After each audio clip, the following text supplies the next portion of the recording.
Check out this yummy pounded yam with ogbono and okra soup. You are welcome to another food recipe. We are going to be making ogbono and okra soup, or what that's called ogbolo and okra soup. So I'm going to quickly run you through what we are going to be using. So this is ground ogbolo,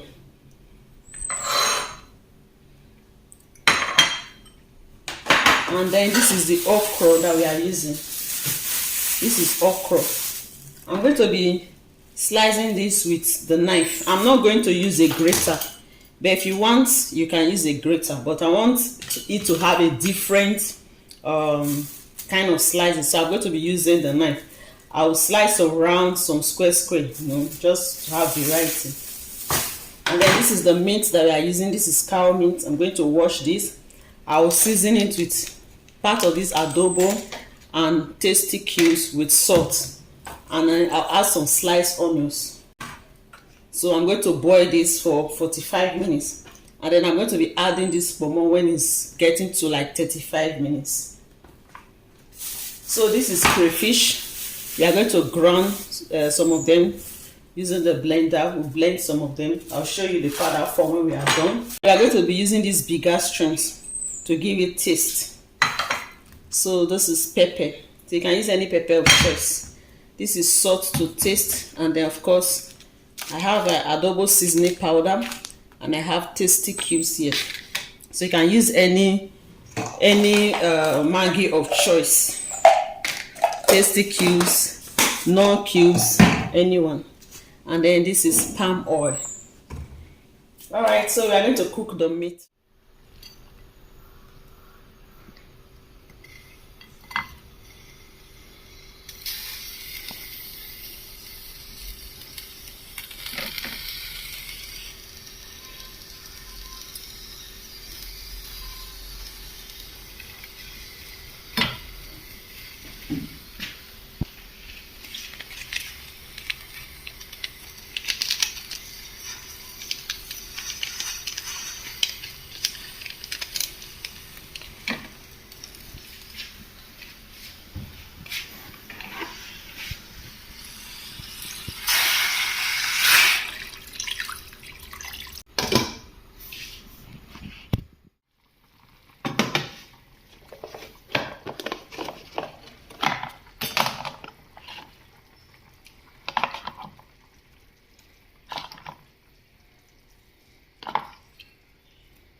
So it's ready. You can pair this with any swallow of choice. Please like, comment, share, and subscribe. Thanks for watching.